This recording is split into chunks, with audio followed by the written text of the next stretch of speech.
How the parents and friends of Apuleius heard news that he was alive and in health. In the mean season news was carried into my country, as swift as the flight of birds, or as the blast of winds, of the grace and benefit which I received of the goddess, and of my fortune worthy to be had in memory. Then my parents, friends, and servants of our house, understanding that I was not dead, as they were falsely informed, came towards me with great diligence to see me, as a man raised from death to life, and I, which never thought to see them again, was as joyful as they, accepting and taking in good part their honest gifts and oblations that they gave, to the intent I might buy such things as was necessary for my body. For after I had made relation unto them of all my pristine misery, and present joys, I went before the face of the goddess and hired me a house within the cloister of the temple, to the end I might continually be ready to the service of the goddess, and ordinarily frequent the company of the priests, whereby I would wholly become devout to the goddess, and an inseparable worshipper of her divine name. It fortuned that the goddess appeared to me oftentimes in the night, persuading and commanding me to take the order of her religion, but I, though I was endued with a desirous good will, yet the fear of the same withheld me, considering her obeisance was hard and difficile, the chastity of the priests intolerable, and the life freely and subject to minor inconveniences. Being thus in doubt, I refrained myself from all those things as seemed impossible. On a night the great priest appeared unto me, presenting his lap full of treasure, and when I demanded what it signified, he answered, that it was sent me from the country of Thessaly, and that a servant of mine named Candidus was arrived likewise. When I was awake, I mused in myself what this vision should pretend, considering I had never any servant called by that name, but whatsoever it did signify, this I verily thought, that it was a foreshew of gain and prosperous chance, while I was thus astonied. I went to the temple, and tarried there till the opening of the gates. Then I went in and began to pray before the face of the goddess. The priest prepared and set the divine things of every altar, and pulled out the fountain and holy vessel with solemn supplication. Then they began to sing the matins of the morning, testifying thereby the hour of the prime. By and by behold arrived my servant which I had left in the country, when Photis by error made me an asse, bringing with him my horse, recovered by her through certain signs and tokens which I had upon my back. Then I perceived the interpretation of my dream, by reason that beside the promise of gain, my white horse was restored to me, which was signified by the argument of my servant Candidus. This done, I retired to the service of the goddess in hope of greater benefits, considering I had received a signet and token, whereby my courage increased every day more and more to take upon me the orders and sacraments of the temple, insomuch that I oftentimes communed with the priest, desiring him greatly to give me the degree of the religion, but he, which was a man of gravity, and well renowned in the order of priesthood, deferred my affection from day to day, with comfort and better hope. As parents commonly bridle the desires of their children, when they attempt or endeavor any unprofitable thing, saying, that the day when any one should be admitted into their order is appointed by the goddess, the priest which should minister the sacrifice is chosen by her providence, and the necessary charges of the ceremonies is allotted by her commandment, all which things he willed me to attend with marvellous patience, and that I should beware either of too much hastiness, or too great slackness, considering that there was like danger, if being called I should delay, or not called I should be hasty. Moreover he said that there was none of his company either of so desperate a mind, or so rash and hardy, as to enterprise anything without the commandment of the goddess, whereby he should commit a deadly offense, considering that it was in her power to damn and save all persons, and if any were at the point of death, and in the way to damnation, so that he were capable to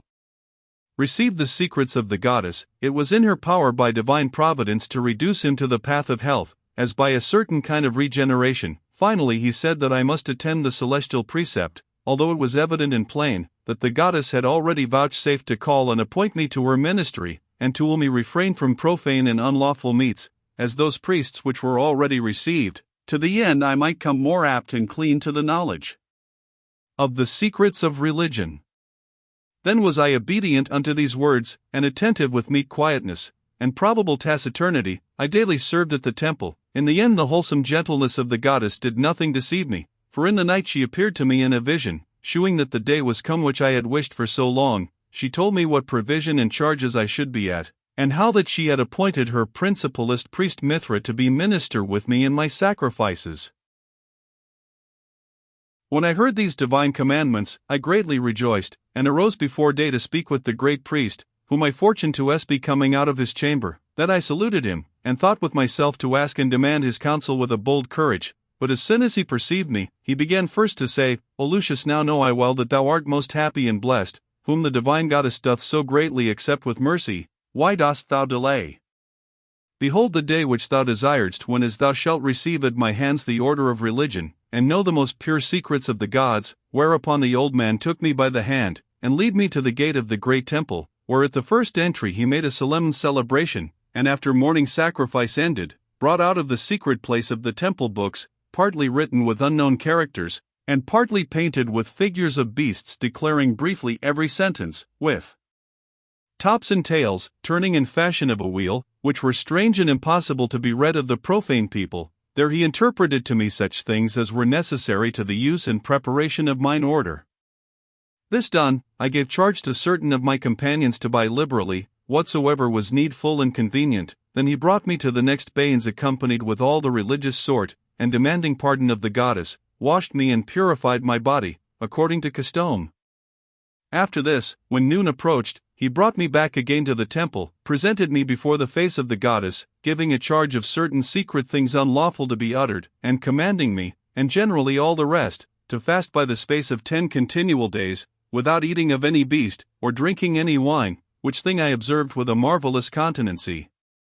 Then behold the day approached, when as the sacrifice should be done, and when night came there arrived on every coast a great multitude of priests, who according to their order offered me many presents and gifts. Then was all the laity and profane people commanded to depart, and when they had put on my back a linen robe, they brought me to the most secret and sacred place of all the temple.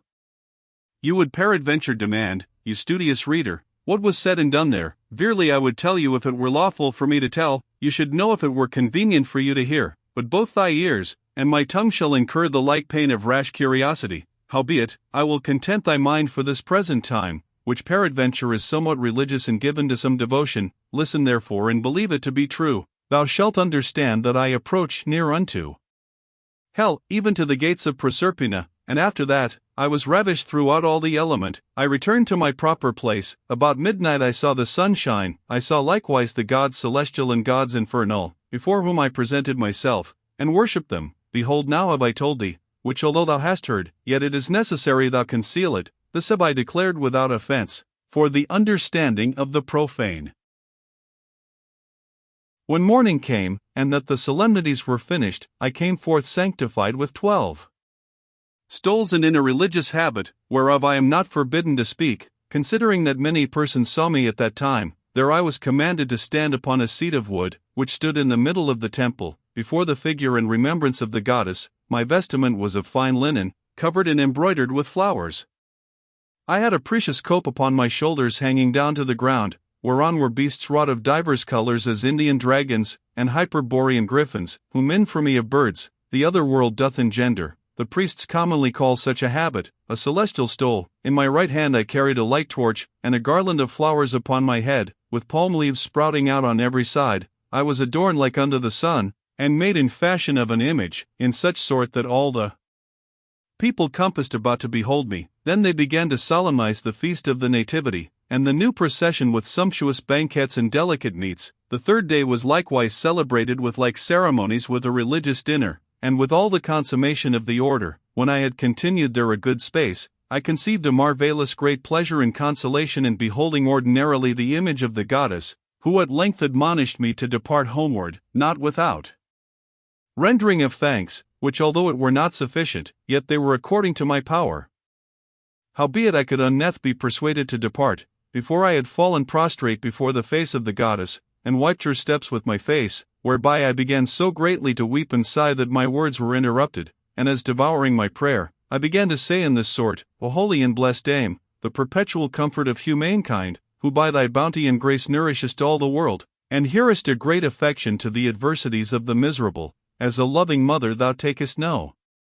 rest, neither art thou idle at any time in giving thy benefits, and succoring all men, as well on land as sea. Thou art she that puttiest away all storms and dangers from man's life by thy right hand, whereby likewise thou restrainest the fat all dispositions, appeasest the great tempests of fortune, and keepest back the course of the stars. the gods supernal do honor thee, the gods infernal have thee in reverence. Thou environest all the world, thou givest light to the sun, thou governest the world, thou treadest down the power of hell, by thy mean the times return, the planets rejoice, the elements serve, at thy commandment the winds do blow, the clouds increase, the seeds prosper, and the fruits prevail, the birds of the air, the beasts of the hill, the serpents of the den, and the fishes of the sea, do tremble at thy majesty, but my spirit is not able to give thee sufficient praise, my patrimony is unable to satisfy thy sacrifice, my voice hath no power to utter that which I think. No, if I had 1,000 mouths and so many tongues, howbeit as a good religious person, and according to my estate, I will always keep thee in remembrance and close thee within my breast. When I had ended mine orison, I went to embrace the great priest Mithra my spiritual father, and to demand his pardon, considering I was unable to recompense the good which he had done to me. After great greeting and thanks I departed from him to visit my parents and friends, and within a while after by the exhortation of the goddess, I made up my packet, and took shipping toward the city of Rome, where with a prosperous wind I arrived about the 12th day of December. And the greatest desire that I had there, was daily to make my prayers to the sovereign goddess Isis, who by reason of the place where her temple was builded, was called Campensis, and continually adored of the people of Rome. Her minister and worshipper was I, howbeit I was a stranger to her church, and unknown to her religion there.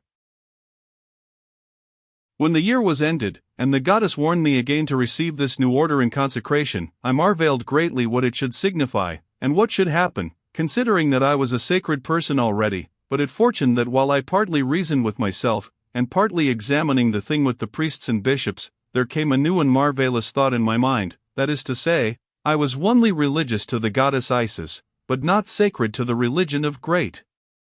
Osiris, the sovereign father of all the goddesses, between whom, although there was a religious unity and concord, yet there was a great difference of order and ceremony.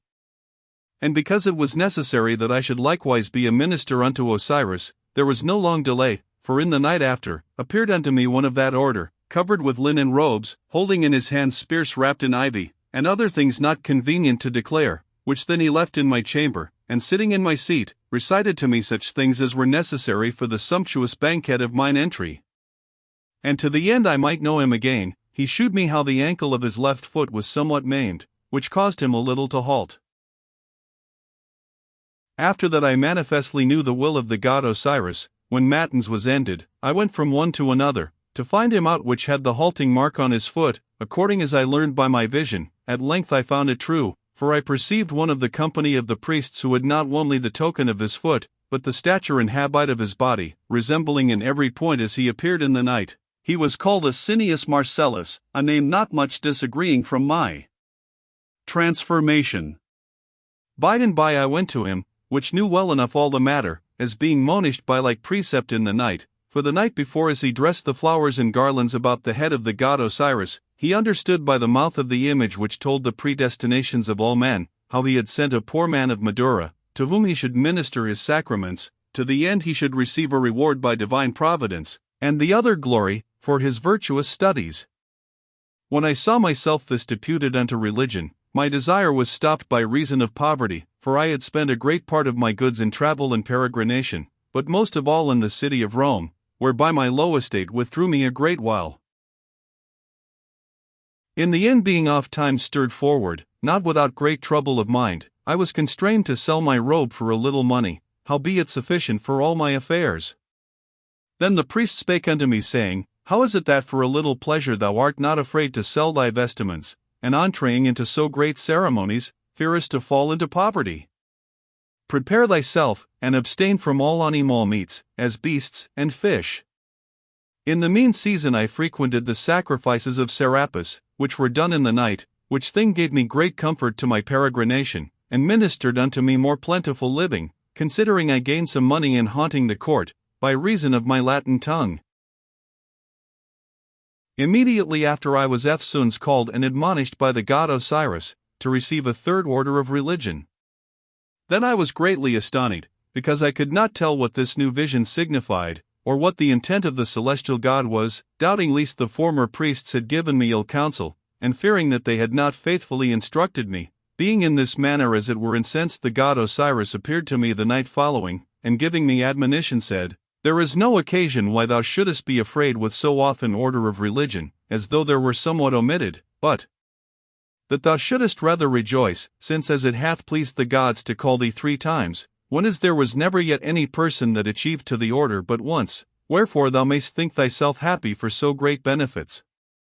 And know thou that the religion which thou must now receive is right necessary, if thou mean to persevere in the worshipping of the goddess, and to make solemnity on the festival day with the blessed habit, which thing shalt be a glory and renown to thee." After this sort, the divine majesty persuaded me in my sleep, whereupon by and by I went towards the priest, and declared all that which I had seen. Then I fasted 10 days according to the custom, and of mine own proper will I abstain longer than I was commanded, and verily I did nothing repent of the pain which I had taken, and of the charges which I was at, considering that the divine providence had given me such an order, that I gained much money in pleading of causes. Finally, after a few days, the great god Osiris appeared to me in the night, not disguised in any other for me, but in his own essence, commanding me that I should be an advocate in the court, and not fear the slander and envy of ill persons, which bear me stomach and grudge by reason of my doctrine, which I had gotten by much labor. Moreover, he would not that I should be any longer of the number of his priests, but he allotted me to be one of the decurions and senators, and after he appointed me a place within the ancient palace, which was erected in the time of Sylla, where I executed my office in great joy with a shaven crown.